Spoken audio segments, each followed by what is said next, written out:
Southern Free!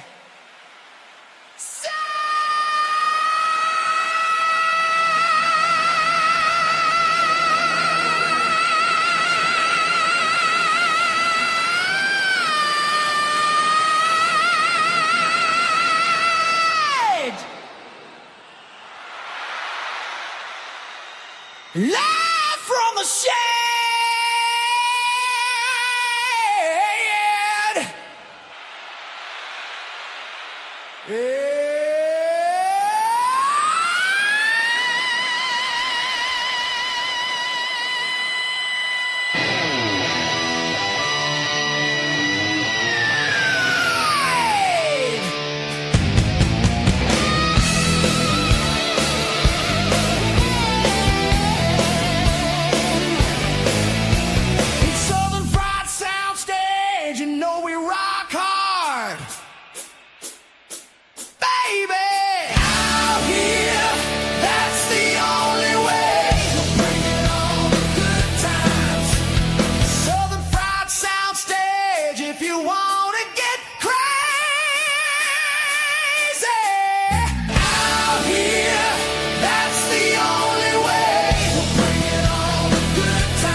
All right, welcome back. For those that were with us earlier, maybe you're new to us tonight or new the first time you've listened today.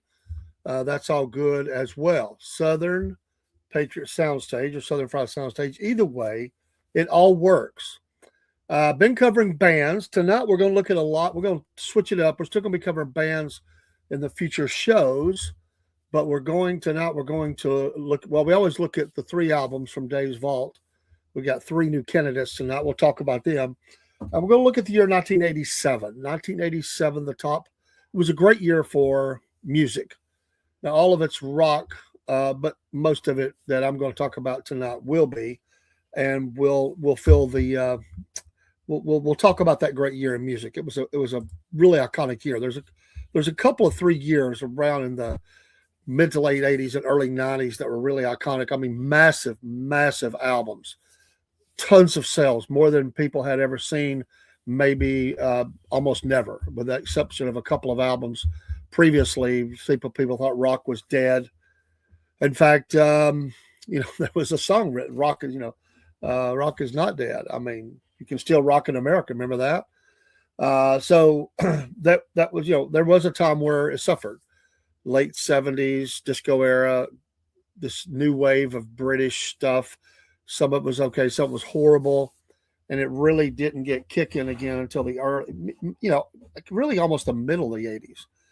There was a few albums around 82, 83, but then it's like it inspired a lot of people to go forward and write a lot of great music and just really capture that. It's a great time to go to amphitheaters and stuff. And that's really what the intro song for this show is supposed to mimic, is that didn't matter who the band was, that opening number, just getting the crowd pumped up, the band coming out, nice summer eve, love amphitheaters, except when it's extremely hot or if you get bad weather, but they're great. It's a great time to go. You got a little, you can stand, you can sit on the grass in the back, or you can find, if you have a seat, then you can sit in the seat. So I've done all of those. Love, been to many amphitheaters, small to large.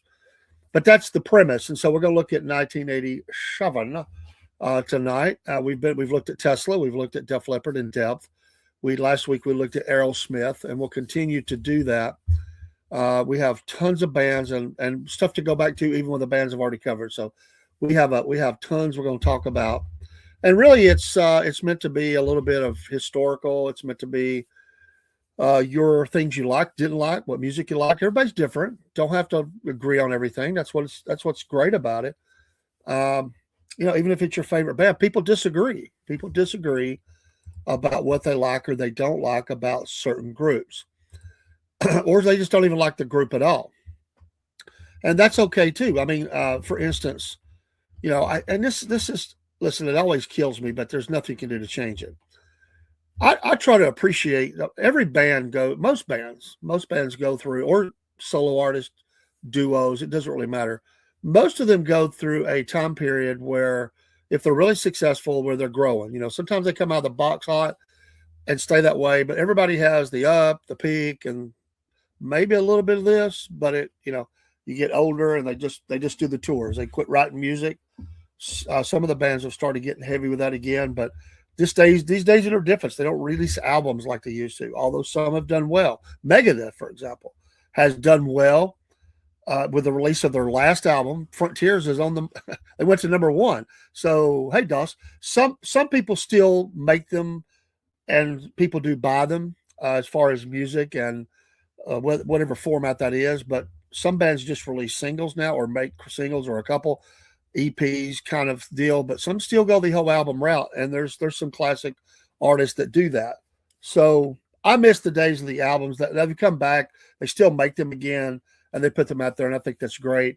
There is always that album day, and it's a big seller. A lot of people, when I was doing security for the bookstore, it was always a great sell day for them. Very busy album. So again, some of these I have a little bit more. Now, sometimes I bought an album and I didn't see a band. That was rare, but tonight I didn't see any of these bands live, or any of these groups, or a group and a solo artist. Well, kind of a band. It's a solo artist with a band. Great band. Really top band. I did not see these live. Most of the stuff that I have music for, not all, but most, I saw in concert. Now, I've seen them on video, TV, download, whatever, YouTube, but it's not the same, I know. But some cases, the timing didn't work out. And I went to a lot of shows. So tonight, as we look at these albums, this is a rarity. I didn't pick them out for that. I just realized that I had never seen any of these groups live, which is sad. There is a handful that I missed. And I always talk about it, and without even realizing it, I grabbed 3 that I had not even seen. So without further ado, and then we'll get into our topic tonight, let's look at 3 albums from Dave's Vault. Now, one of the groups I really liked, and still like, and, love AC/DC. And I've always been a big fan of Bon Scott. It's not a dislike of Brian Johnson. I like him. But if you give him my preference, it's Bon. Bon was just unique and special. And there was just something about him that I really liked. I like his voice. I like his stage presence. He just had, it was just something about him. It's really hard to say. Sad, short life. I mean, he lived in his 30s, but because he'd been playing for a while before he hooked up with the Youngs. And I think 3 other bands, at least 2, maybe 3 other bands. And when they hooked up, it took them a while. They worked their butts off and they came big. He died. Brian Johnson took over. Of course, we've talked about the whole who really wrote Back in Black. We'll not go there tonight. They went through For Those About to Rock, which was a good album, not great. A lot of controversy there. The band didn't want to work with Mutt no more. He had made them really successful. I don't know why it went off the rails. I just think they were wanting to get process quicker. I could be wrong. I think they were running out of ideas. I think they just drained the notes and they ran out of ideas. And so you started getting some albums that weren't really that good. This album tonight I like the album cover. By the way, when we cover albums, it's not just the music. Sometimes it was just the album cover that was really good. I mean, I bought albums that had great album covers, didn't like the music, or it was fair. This album is okay. It's not great. By far, it's not great. But there's a couple of there's a couple of things on here that I like. But it is a great album cover. It is the Blow Up Your Video album. Angus Young coming through. That's a pretty cool album cover. I like that. The back of it has some broken wiring and stuff and a little sparking going on. I can get that, like a TV blowing up and stuff. This one was produced, again, by the Youngs, Harry and George. They obviously went back to the original Brain Trust. Mutt was with them for 3 albums. 3 albums, if I remember right. Highway, Back in Black, For Those About to Rock. There might have been one more in there. I think there was. Anyway, 3 for sure. Then he went on and worked with Def Leppard. Tons of people. Bryan Adams, you name it. Great album cover, not a great album. They got in the videos. This is a video age, so a lot of stuff went in the videos. And if you're an AC/DC fan, you probably know songs off of this. If you're not a huge fan, a nominal fan, somebody that knows some of their songs, you're not going to know a song off this album. And I was sitting here looking. I don't think that on Hair Nation or anything that plays that I don't think that any of these ever make the cut. Honestly, it is open. I did play it. Obviously, I opened it up and played it on the turntable, of which back in those days I definitely had. It is in pretty good shape.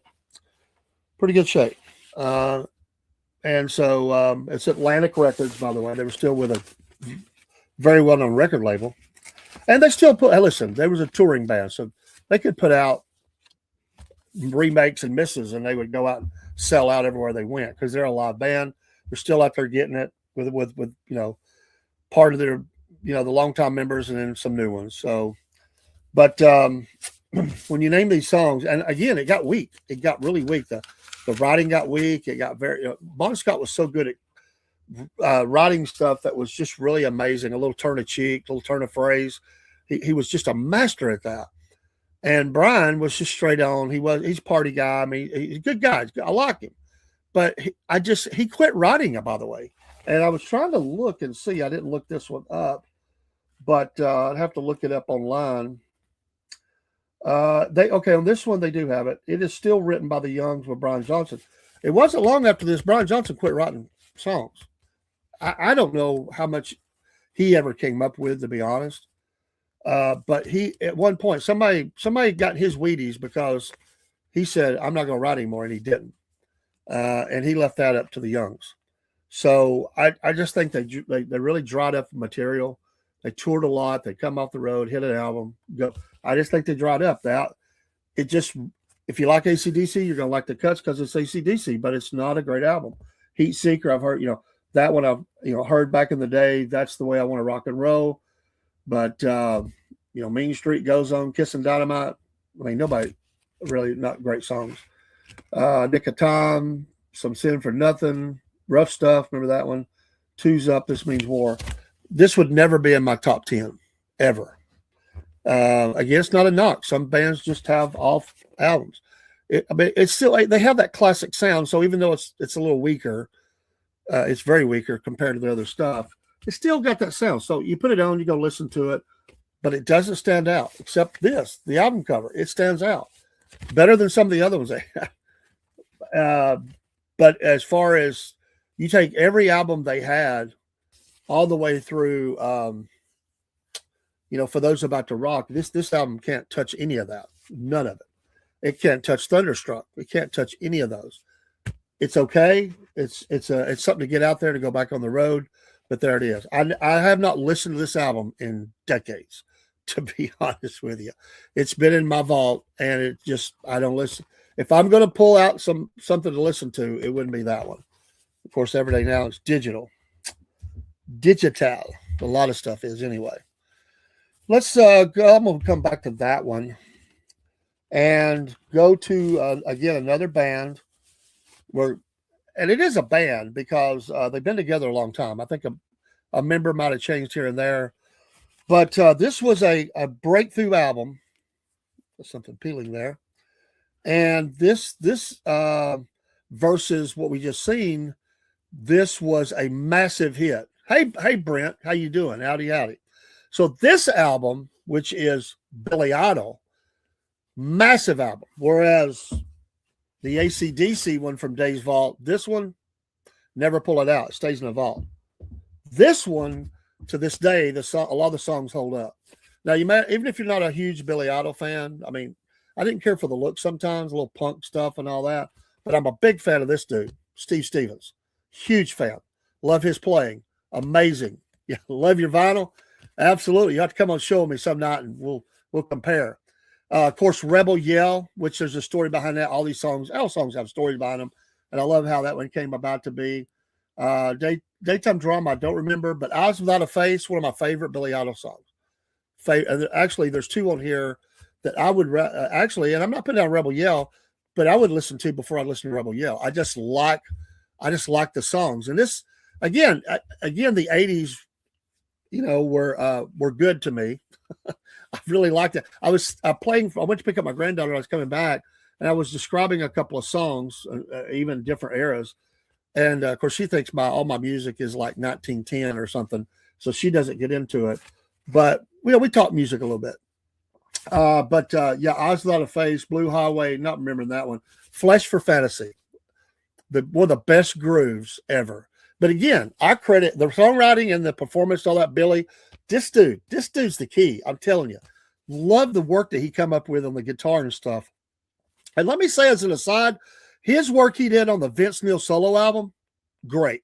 I saw them in concert. Good stuff there. He was that album. He should have done some more solo stuff. I believe it was a good show. He opened up for two other bands because they were. But I was like third row. I'm right in front of the stage. I got to see Vince Neil and Steve Stevens together, and that was a really good album. But Flash for Fantasy, Catch My Fall, Crank Call, Do Not Stand in the Shadows, The Dead Next Door.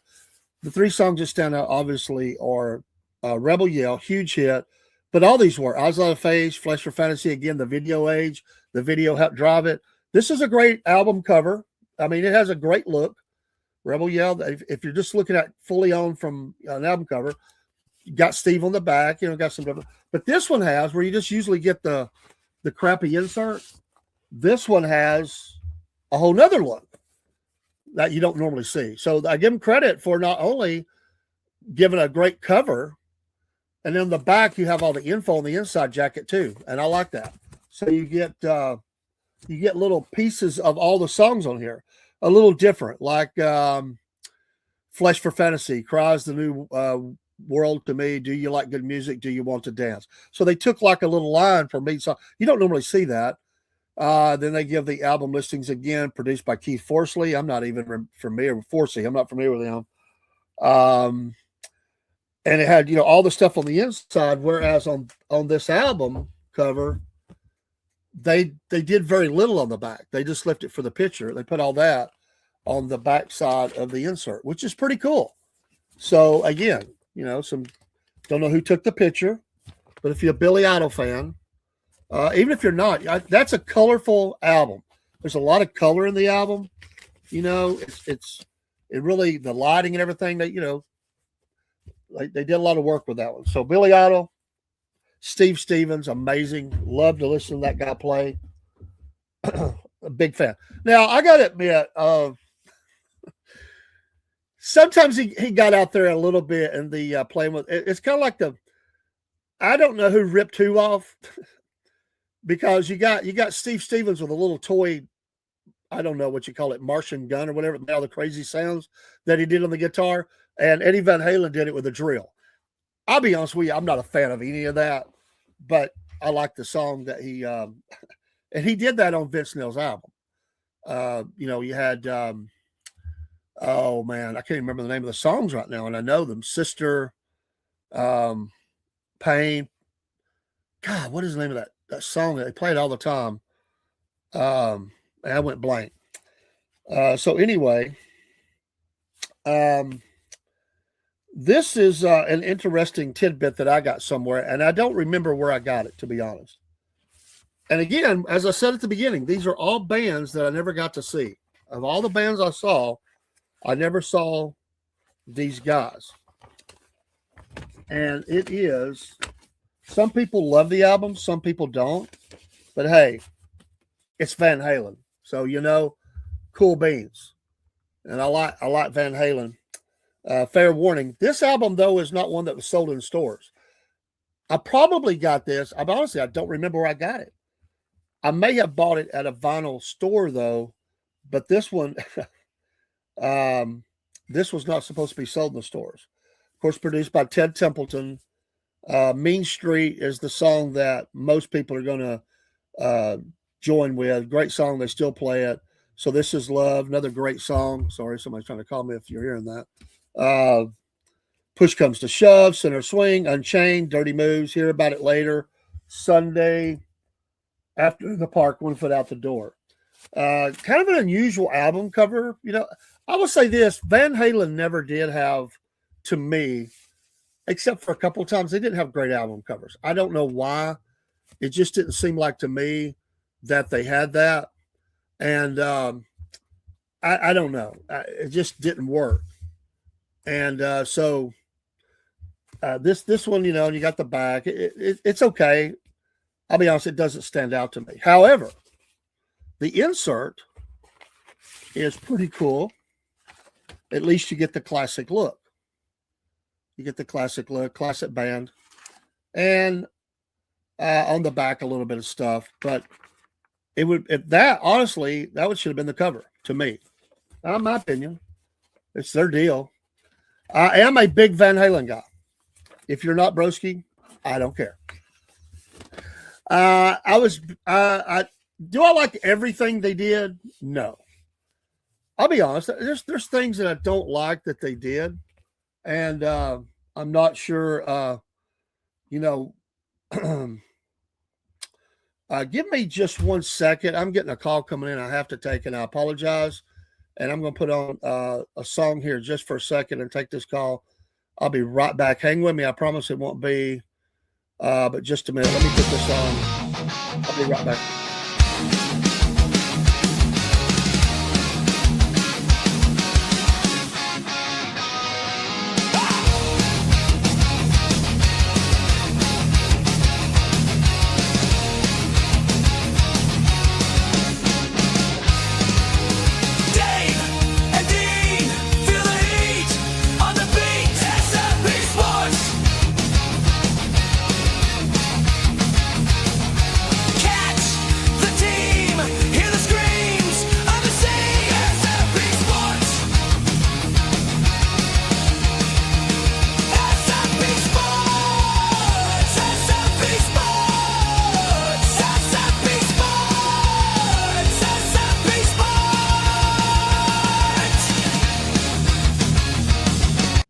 All right, I'm back. Sorry. I had to take that. That as usual happened, but had to take it. So we're back. And it let me realize that I had muted the MP3. So they're probably thinking, what are you doing? So probably I'll have to delete that. It happens. You're pulling everything up and you're like, okay. So I just realized that I had done that. So, or maybe I muted it and then just ended it. I don't know. But anyway, this one's worth. They should have put that on the album cover. That's 3 albums from Dave's Vault, and so it is what it is.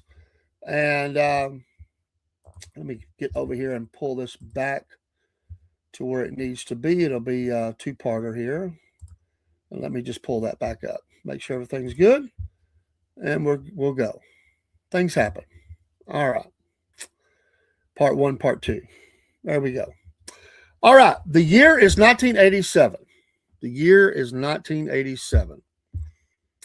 A great year. Beginning, what I think, there was a few things before that. A few things before that that were pretty good. I wouldn't say great. Is 80s hard rock my favorite genre? Probably because I was a teenager at the beginning of the 80s.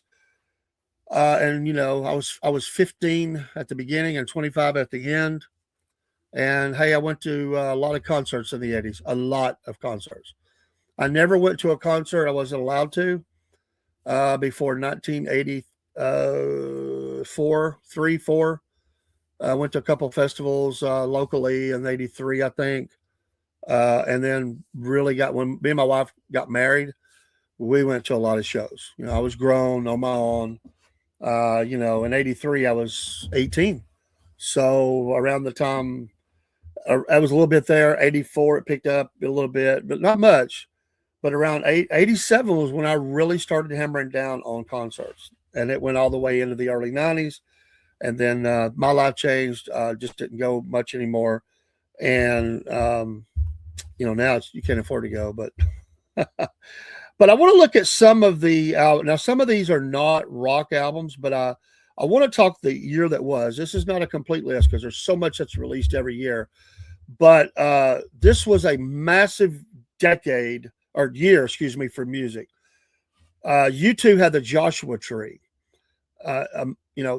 amazing. I mean, massive. The videos played a lot. Big seller. They had those big tours back then. U2 owned the touring. I mean, meaning they made tons of money. I had been listening to U2 back before they kind of getting this. I was listening to them back when people didn't even know who they were. A lot of people didn't. I'm not saying I was there first because I wasn't, but I did. I did listen to them, and I like some of their songs. I never saw U2 in concert. I won't say they like everything they did because I didn't, but they have some songs that I like, and it was a great album. It was a massive album. Then, like Broski was saying, Guns N' Roses' Appetite for Destruction was a game changer. And I don't even care if people like Guns N' Roses. That album, for its raw intensity, brought the edge back. Even though the early videos, they were still in their glam look, which sucked. I'm sorry, it did. Appetite, my gosh. But it was presented in such a way, the music was so good you could overlook that. A lot of the groups were still in that glam phase around that time, and we're starting to come out of it and just go more raw rock look. They were trying to find themselves. Once that album came out, they had found themselves.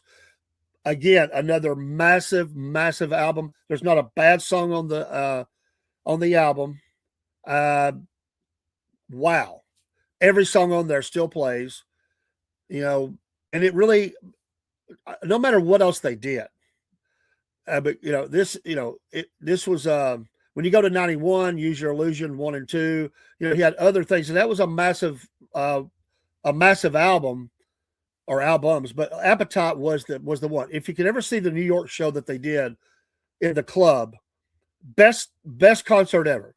No frills, no lasers, cannons, just young, early, hungry, starving, just trying to hit it and get going. Sure, they were probably doing everything under the sun, but that concert that's the epitome of what they were. The raw power that it whooped everybody's butt for that. I mean, massive, massive work. And to me, it's there were songs that didn't even make the cut that came back later that are really good songs. I mean, killer.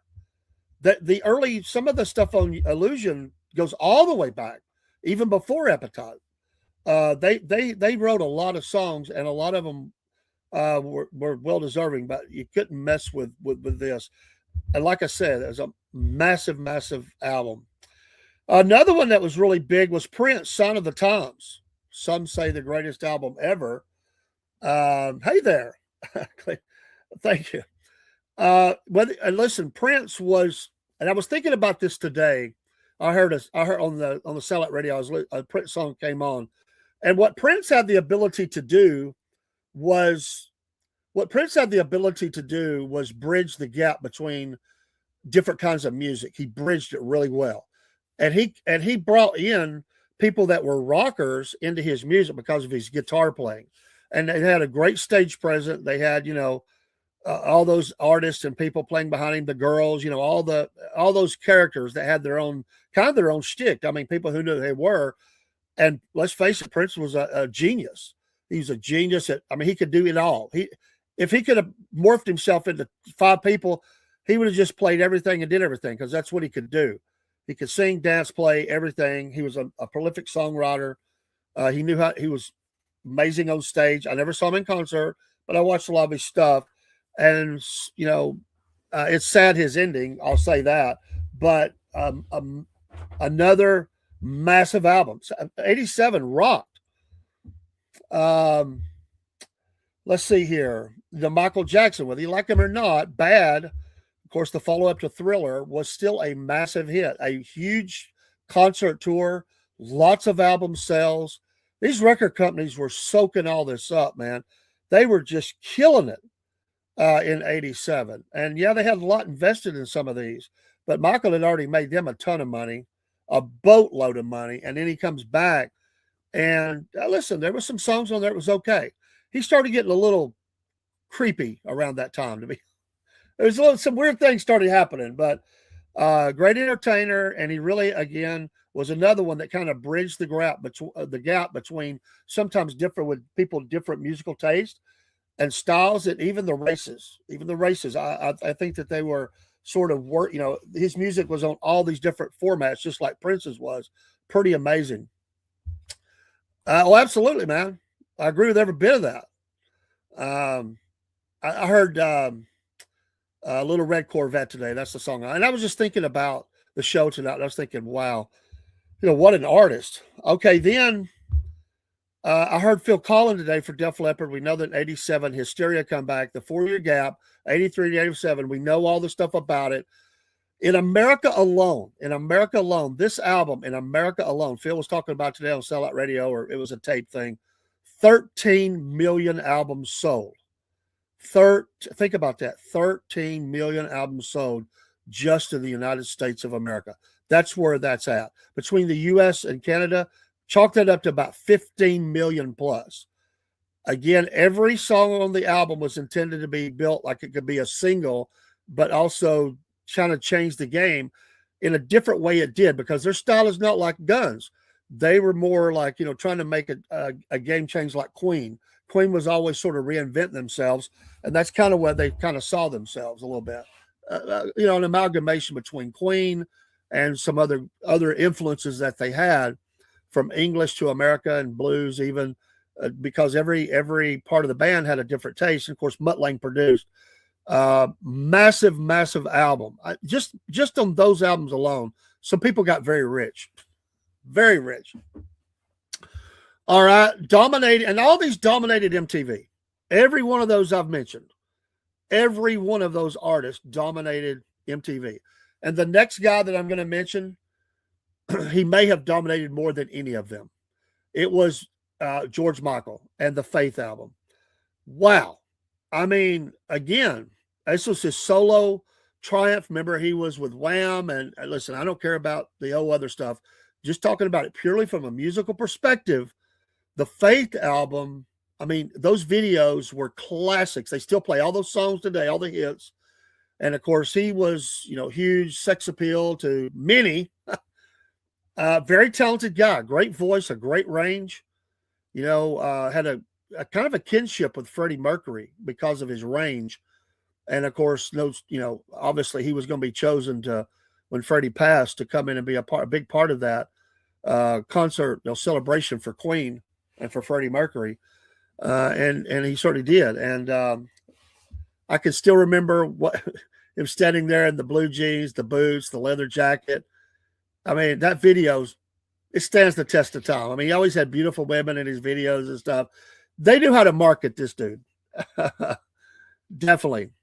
I didn't buy the Faith album. I never had that. I had all these others except for I don't know if I had Sign of the Times or not. All the other ones I didn't have Joshua Tree. I might have had singles from them, but I didn't have the album. A group from Atlanta, GA, or at least they became famous from, Athens, GA, was REM. I can say that I never liked them at all. I was never a fan, but they were big in the college music scene, which Athens always has had a big music scene. The B-52s come out of there, some other ones. I'm not putting them down. It just wasn't my cup of tea.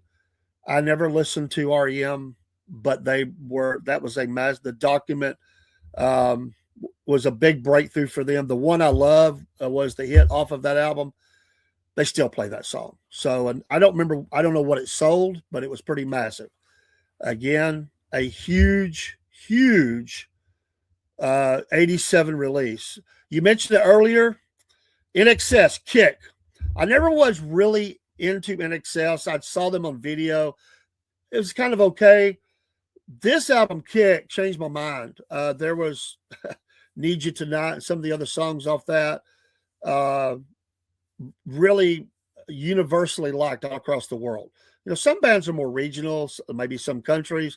NXS, like many of these were global artists, not just maybe REM, maybe more regional a little bit, but this global appreciation for these bands went all across the world.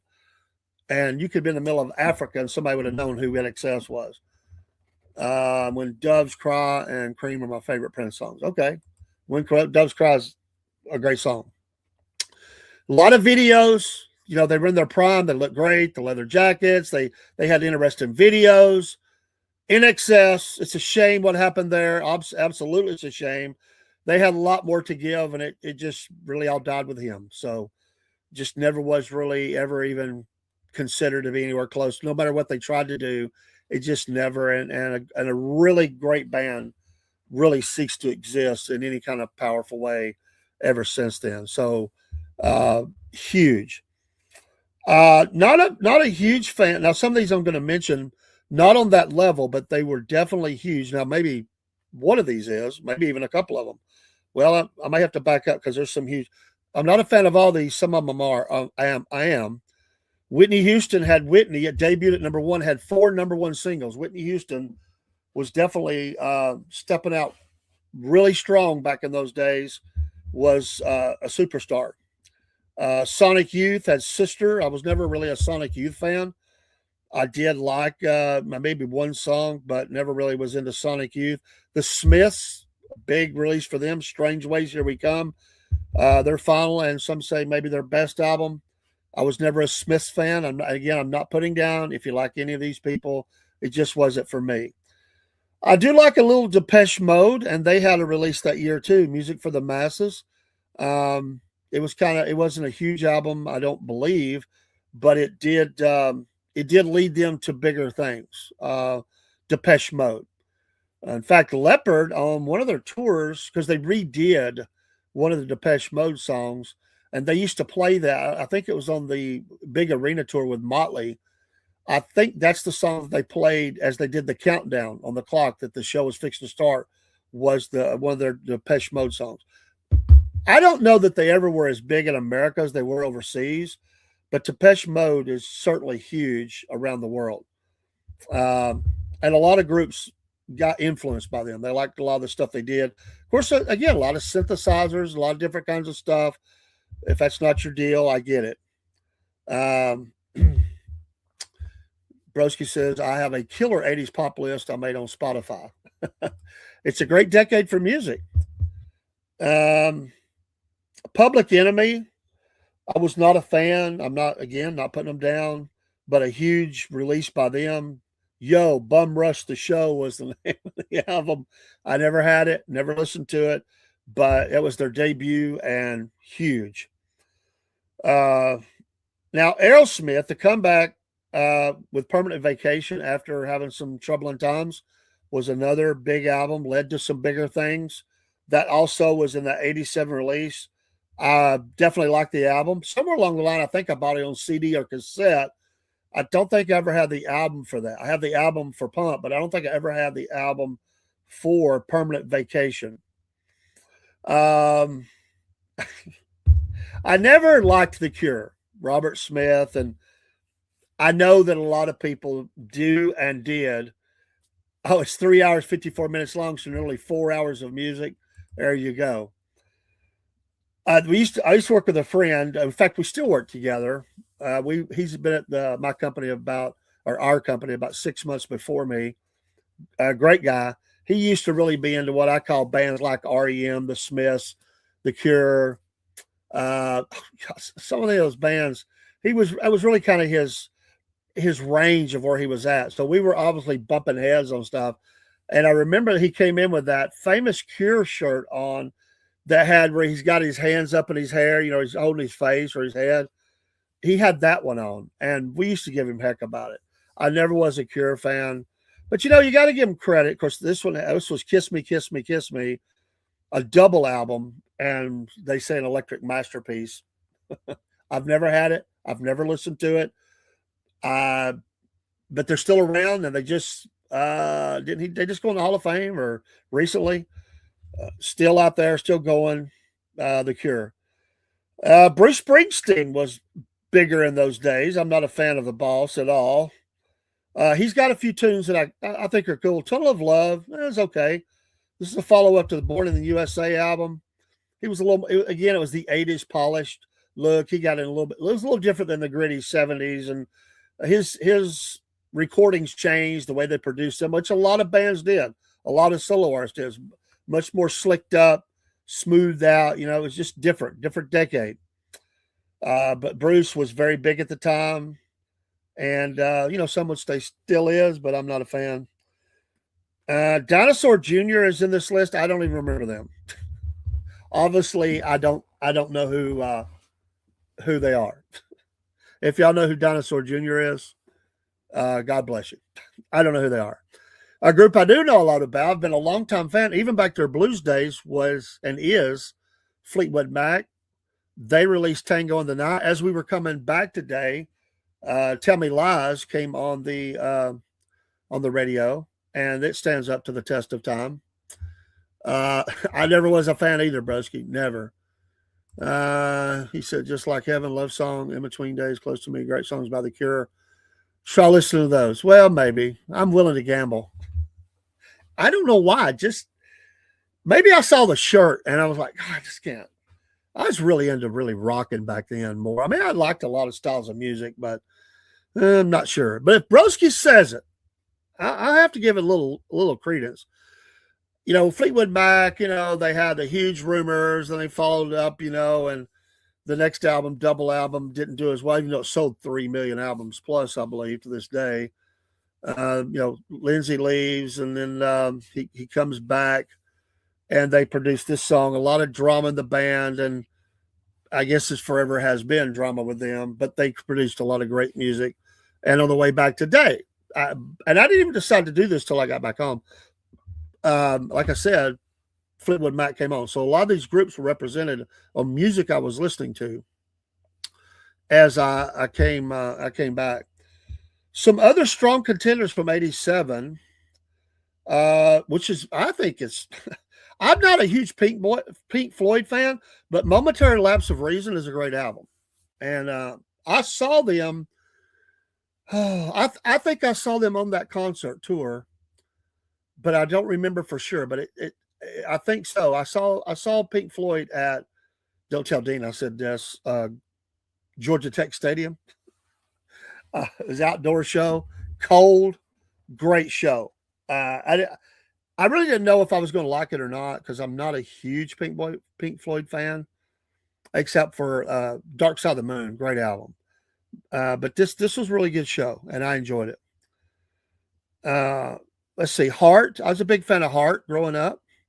They got a little love songish, polished. Got in that video craze in the 80s.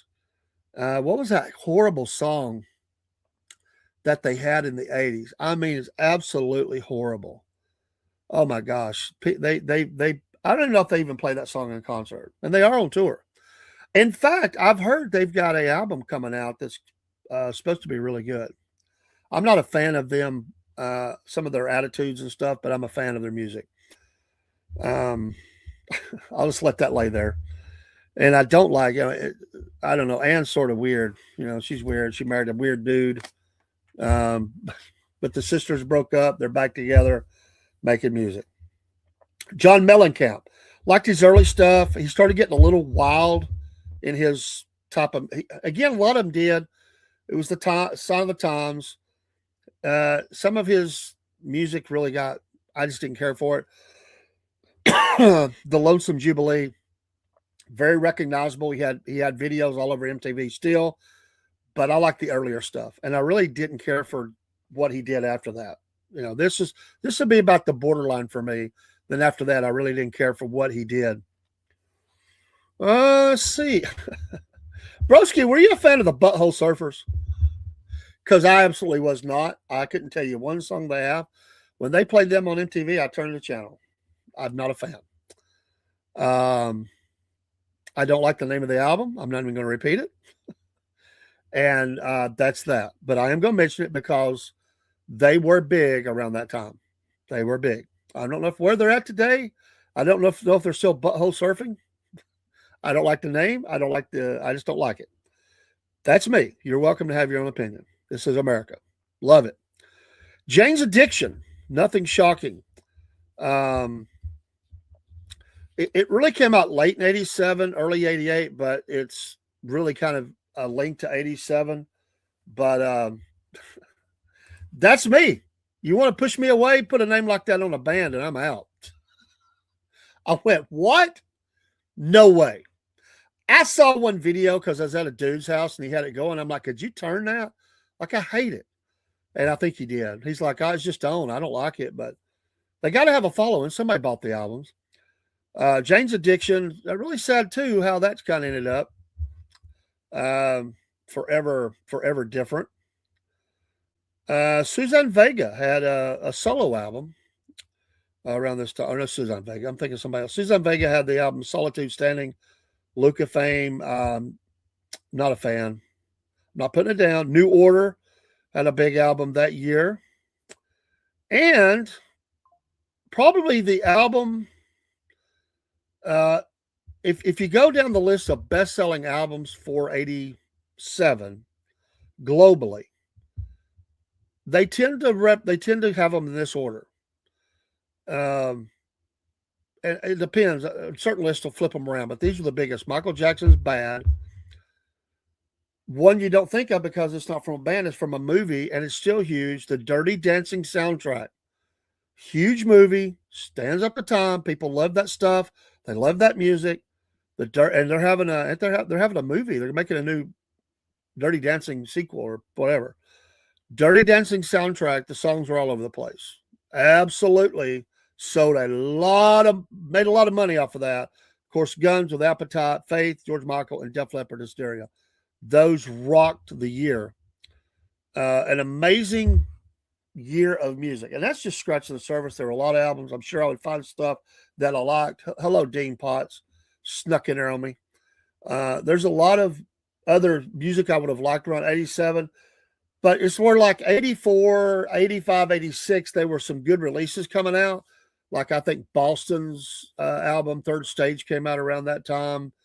There's so many bands I can think of. Billy Idol was really doing good. Def Leppard at 83, but then all the way up, there was Gap till 87, but 83, Pyromania. So there was some good stuff. There's some bad stuff too. I mean, bad.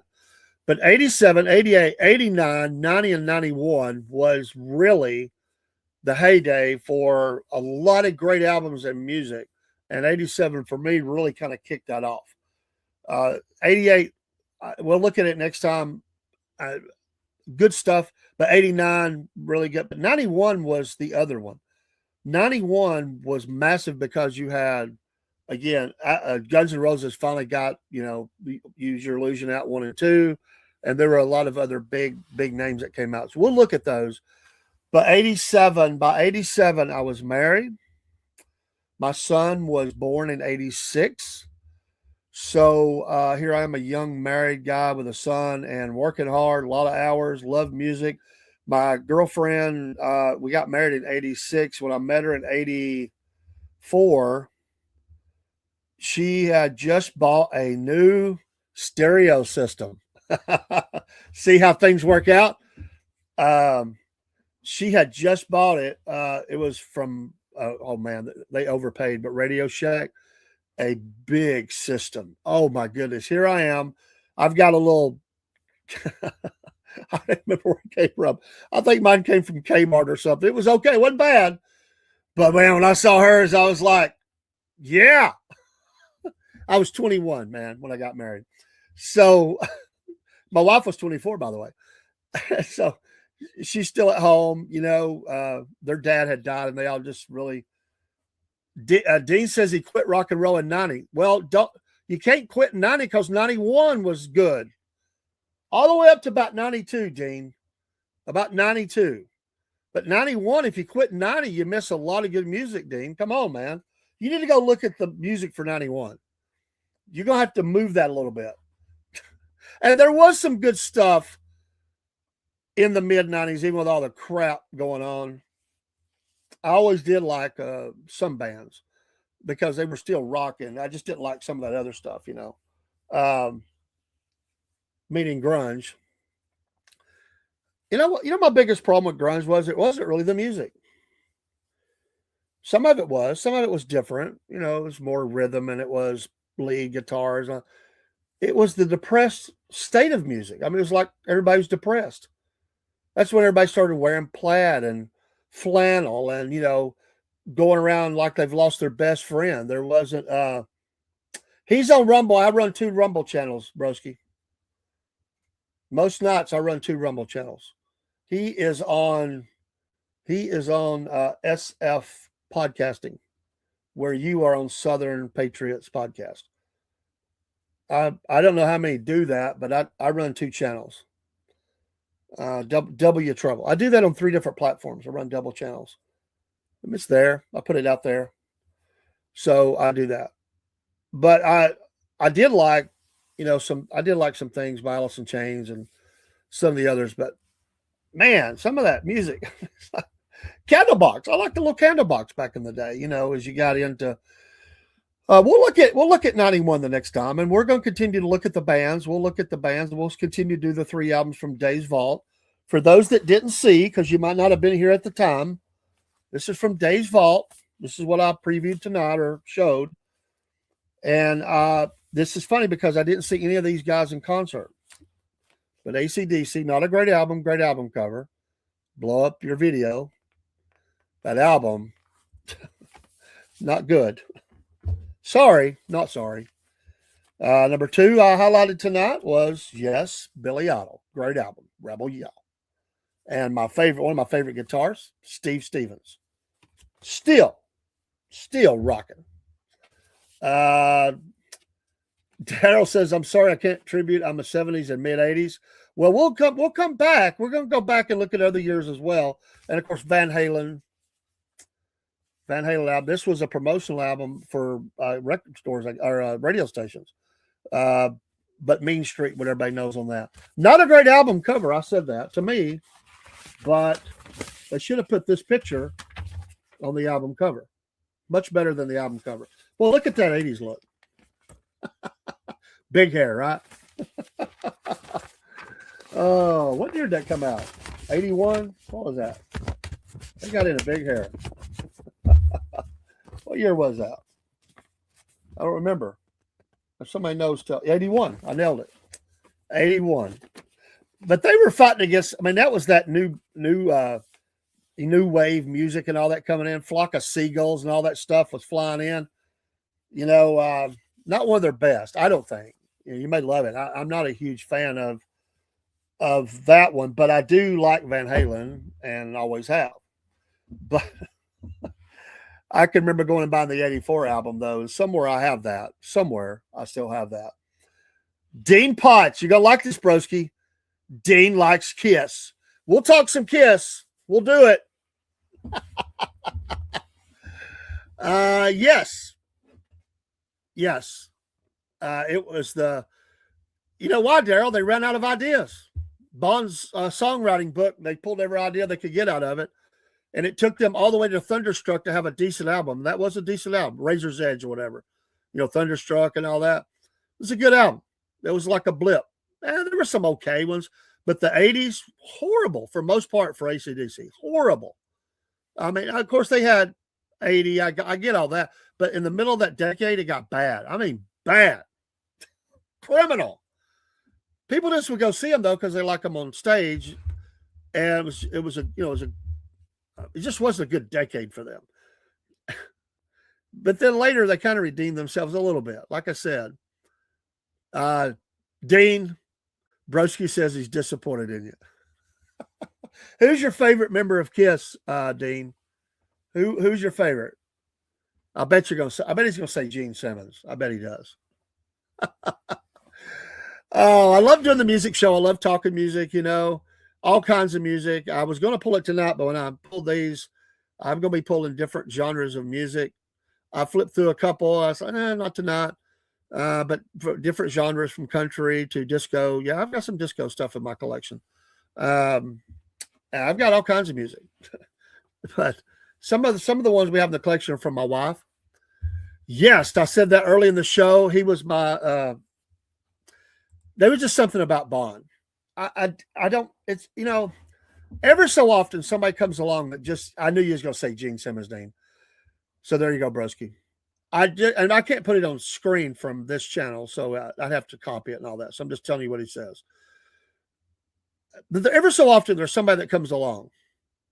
It's just different. They're different on stage, how they carry themselves. And, it's really hard. You'll just never see anybody like that again. And I was a big fan of Bon Scott. If I ever went to Australia, I'm going to visit two places for sure. His grave and down, I think it's Adelaide or somewhere where they got the statue to Bon. I'm going to his grave and I'm going to that statue just to pay my respects at those places. I really, really, really liked Bon Scott. So last week I showed the Dirty Deeds album. Great album. This album, pancake, man. Syrup. Sorry. They got lazy. They got really lazy. Some of those songs on the 80s albums are so bad, I'm not even going to repeat them. Listen, I know the double entendre of AC/DC, but Bon always had a way to write that was almost poetry. Honestly, poetry. They never had that after that. It was just straight on filth, to be honest. Bon always alluded to it, but he knew how to do it in such a way that it came across different. After that, they just went straight on. It's like Kiss, some of that stuff. The 80s Kiss, for the most part, was really bad. Come on, Dean, you got to admit. Mom says, what about the Monkees and the Stones? Well, we were covering tonight 1987. And I don't remember if the Stones had a release in 87. So we were talking about them or that year of music. I did a little something different tonight in showing the albums. Broski's a big fan of Soundgarden, Stone Temple Pilots, Nirvana, Pearl Jam, Alice in Chains, The Smashing Pumpkins, etc., etc. That was it's just I can't listen to a band called that. I don't care what they're about. You put a name like that on, you name your band that, you've told me everything I need to know. I mean, really. And by the way, on your list, Broski, I'm not big Smashing Pumpkins fan. The others, yeah, okay. I do like the talk show that the dude has now. What's his name? Billy Corgan, is that his name? I do like that talk show. He had on some really good artists lately. I don't know what it plays on, but I've caught the videos. He does a good job of that. I'll give him that. Not a big fan, just saying those were the grunge bands, but I like those bands. I mean, I wouldn't say I like everything. Yeah, big fan. I'm not saying I like everything they did. I did like Soundgarden a lot. There's about 5 or 6 songs of STP that I really like. Not a big fan of Nirvana either. Pearl Jam, about 4 songs. You can have the rest for me. Alice in Chains, quite a bit. I saw Alice in Chains of all those bands. Only saw Alice in Chains. I saw them open up in Knoxville, Tennessee. Actually, the Suicide. I'm not a fan. Suicidal Tendencies opened up. Alice in Chains was next. Dude was in a wheelchair, hurt his ankle or something, or foot, and then Ozzy. I did see Ozzy. I didn't see Black Sabbath, but I seen Ozzy. What a crazy night! And I bumped into Soundgarden's guitarist at that show. Like he bumped into me, like, hey, oh, hey. He wanted to see Zach. I guess they were playing somewhere in maybe the next night or something like that, and he come out to see Zach Wild. So I'm over there on the side with all these guitarists. It's obvious they're all guitarists. Just watching everything Zach does. I'm a fan of his guitars, but I don't really play guitar. But hey, I listened to the Stones today, Waiting for a Friend. Love that song. Love that song. So yeah, Monkeys, you know what they have? A couple of good songs. Hey, we're the Monkeys. There's another one, but I can't remember the name of it. But hey, we're the Monkeys. I can see Little Dean singing that song. Hey, we're the Monkeys. I think that's funny. So it is the end of the show. I love this. Just flies by. Next week we'll pick another year, and we'll pick a band too. And we'll try to squeeze all that in as we can. And we'll talk about a band. We'll talk about the 3 albums from the vault. See, I got my vault too, Dean. I got the album vault. And we'll talk about what year you want to cover. Let's see. We got I've only covered 87.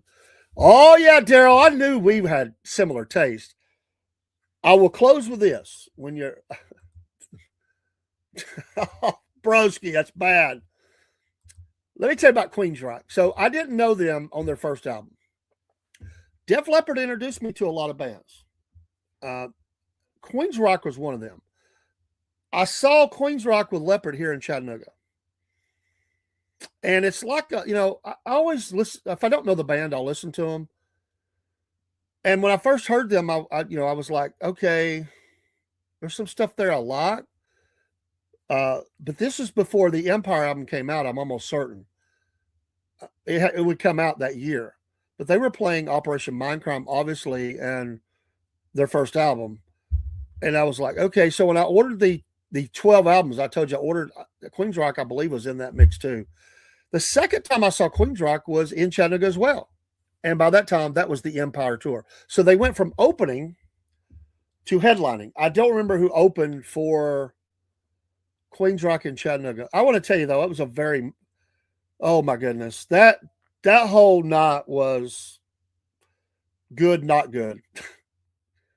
I'll have to cover that story. It was a very emotional night for me, very spiritual night, not Queensryche. I really had great respect for, you want to do 1985, we'll do it, bud. I actually almost chose that year anyway, because there's some stuff there that I like. I don't know if did you see them when they came on the Empire tour in Chattanooga, Daryl? Did you see that? I had a long conversation with a guy holding a cross in front of the arena that evening. And it was a very moving conversation. And you got to remember, I was in church. I'd been saved, but I was married.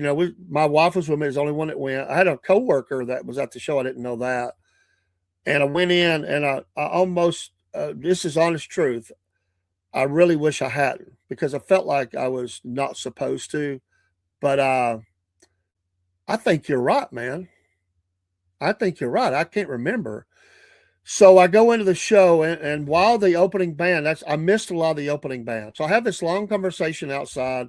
The guy's pleading with me not to go in. I'm kind of torn in my spiritual side. I'm like, oh, just going to see some music, man. I'm not drinking or doing anything like that.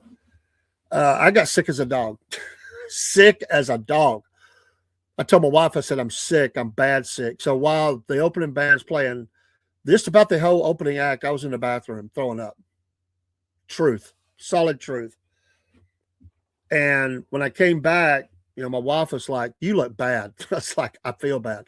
But here's the thing about it. I didn't have a virus or nothing. I just got spiritually sick it was like a well, it was honestly it was demonic oppression. I'll tell you that's what it was. That was a changing point for me. So when I watched the show, it was a good show. I like some of the stuff they did with the images behind. Like there's one scene where Jeff Tate like jumps towards the screen. You remember that, Daryl? And it's like he's jumping, like it's him going towards himself, crazy, and then he goes like down. That was amazing how they did that. They played the entirety of Operation Mindcrime, if I remember right, and then played Empire Hits. Really good show. But I was okay. By the time they hit the stage, I was okay. I mean, I was bad sick. I mean, bad. Like I had a guy in the bathroom saying, "Do I need to get help for you, man? Are you okay?" And I'm like, I don't know. It was amazing.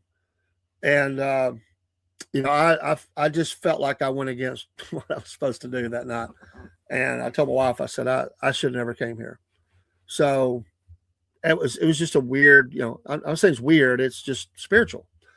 So, I get it. People gonna say I shouldn't listen to any kind of music or whatever. And there's some shows I've regretted going to, others I've really liked. I'm not into bad images and stuff like that. I never was, never did like that.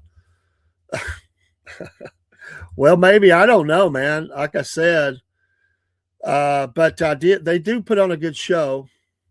Self exorcism. Well, I don't. They were so progressive. I'll tell you though, I got sick as a dog. I mean, I spent 20 minutes out front talking to this guy holding a cross, a heavy wooden cross. Heavy. Man, it touched me, man. God was speaking to me. Amazing, but it was a good show. It was a clean show. There wasn't nothing going on. They just played some music. I did like them. The original band was really good. There's only two members of the original band left. That's the bass player and one of the guitarists. The others are all gone. And they'll never be back together. Scott Rockenfeld has been gone for a long time. Once he's gone, it just ain't the same. They've got a good top band now. The singer, I saw the song of theirs the other day. Really good stuff. I've listened to some of his stuff. He's really good. I understand, brother. I understand. I didn't go to that, but I understand. It's like, should I go in? Should I not? The last time that happened to me was Metallica, and I never went to another rock show. That was it. That was it for me. That was a horrible night. Everything went wrong. Bad. Battered, beat up. Not physically, spiritually, man. I was like, what am I doing here? I left midway through the Metallica show, went home. This is in Nashville, Tennessee. I've never been back to another any kind of show except some gospel. That was it. So I go to the mid 90s and then I've never been back. So, but I still have my memories and I still like some music. Always like music, and it's part of my childhood. It's part of. So and I use it in different ways for witnessing too. So you can kind of touch people or get to people. They'll talk about it. But there's some bands that's out today that I think they're really good.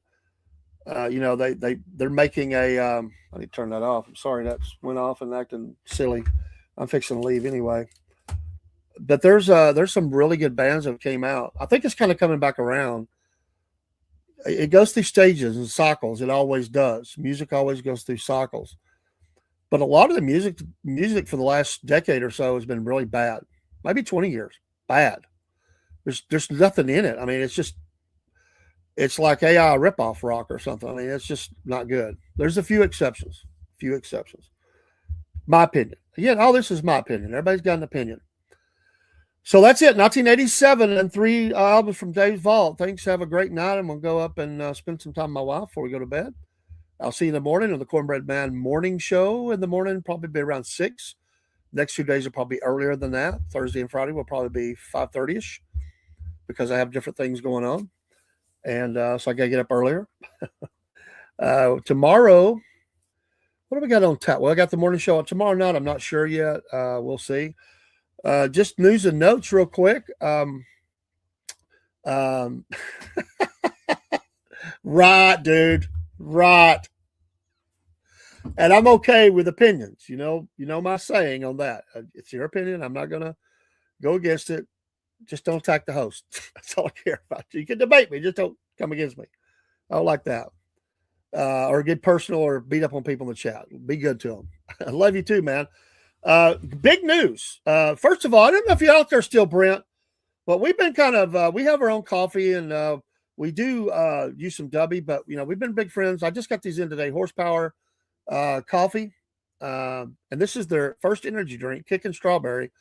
I got some of these in. We're going to get them cold. We're going to live taste test them the next racing show. So y'all look them up on Facebook, Horsepower Coffee and their energy drink. We got some coffee coming in from them too. And we may just do some racing stuff with that. And we're going to, me, Dean, and probably Biscuit Boy will live taste that on the air. Maybe Brent can come up with us. So that's coming up. Remember Miss Jessica Powell, who was the female race car driver, dirt track driver from Canada, her and her fiance. He was on Monday night. She was on Tuesday night. She's going to be coming back on. I got to finalize the date with her. She's just did something amazing. We're going to have her up. She, one of the tracks she's at, she's the first female to ever win any race in any class at that racetrack. She's going to be coming up with us by the end of the month. Next week, hopefully. Hopefully we can arrange it for next week. We got more interviews coming. We're trying to work on a couple of really big interviews in the racing world. We're waiting to see. I've had to submit some information. You get up in high enough level, they start asking you for a lot of goods and stuff. So we're trying. We're the little podcast that can. So we're trying to get there. Thursday night, we're going to tape it. I don't know if we can release it. Miss Suzanne, she's an amazing guitarist, singer, songwriter. I've told you about that. It won't be live. It's going to be taped, and then we'll release it as soon as her album pops. I will find out from her this week, so I kind of know. I have an author coming on for the Wolf Nation Book Club that has wrote a book about the trial of Buford Pusser. He's going to be coming on. And believe it or not, there's some idiot out there that contacted him that said that I didn't want him on my show. Never met this dude. I'm not going to use his name. I might call him out in the show, though. Dude, I never talked to you. Only reason I think he even knew about me was I popped a couple things in some chats, some replies, and I think he watches this guy like a hawk. They're on opposite sides. Guy said that I trashed this guy. No, I did not. I never talked to this guy. But anyway, we'll be having him come on. And there's a couple other things out there. We're working it. So we're trying to get as much things on as we can. We got tons of interviews coming. I'm telling you. I can see a day in the future when the racing hour will be, it's already multiple days a week. Dean's out there, the chaser. You beat up on me when you're there. Well, you try bringing those Donica Patrick bath toys in. You were 16 in 1985? 16. Christine, 16. You do a great job, man. You do a great job. You got to go back to work tomorrow. God, it was something else I was going to say. I can't remember what it was now. Anyway, Biscuit Boy will be back in the house Thursday night. We'll do the two shows, Wolf Nation, Cornbread Nation, and then Friday night. I think we got an interview Friday night, right, Dean? Isn't that Friday night? We got an interview. I believe we do this week. If not this week, it's in a couple of weeks. I can't. We have to write them down and put them in our scheduler. We got so many. I'm blessed. We're scheduling into April, folks. Into April on interviews. God's been good to us. We appreciate all of our partners out there that's coming on with us, and they're part of our family now.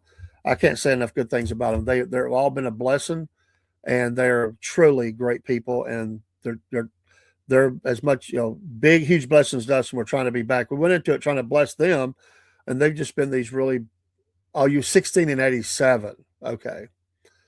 I was 22 in 87 with Jeremy was just a little boy. In 86, though, I lost my best friend to murder. That was a major time for me. Music always touched me really hard, especially in 87. That's why I remember that date of music so much. That year was because of things that happened in my life: marriage, son, the murder of my best friend, lots of stuff going on in my life. So kind of like now, lots of things going on. Daryl could say the same thing. Lots of things going on. Yes, Friday and Saturday. Yeah, we're rocking 2 more interview days coming up. Yeah. And he booked 6 or 7 in the last 3 days. They were trying to get 2 more. One of those is a double interview. Started out as a single, went to a double. Because when they see you, hey, I want on. That's great. Have a great night. It is 10 o'clock, 10:14 Eastern Standard Time. And at 11, they always ask in our days when we were young, do you know where your kids are? I know where mine's at. And grandkids. And my grandkids here, she's not feeling too good. So y'all pray for her. She's having not a good night. Um, she's kind of sick. So she'll veg up in her room, get to feeling better. I think she ate something that didn't agree with her. I don't think it's sickness. She ate something from up there from a little store, and I think that stuff made her feel bad. Hopefully it will go away very quickly. So, not to ruin your night with that thought, but just being honest, that's where it's at. All right, we're out of here, and let's go out with some music and enjoy the sound show, the stage show, the sound stage show. It's a lot of fun. A lot of fun to look back, look now, look forward. There's some music coming. Like Guns N' Roses has a new album coming. Def Leppard's got, I think, a whole album coming. There's talk that maybe Rush will release a few things with the new drummer. Possibilities out there. I've heard them talk about it. There's many others that have talked about releasing some new music. So this might be the last hurrah for some of those classic bands that we like. Anyway, good night. God bless. And we'll see you in the morning. Be safe. Southern Fray!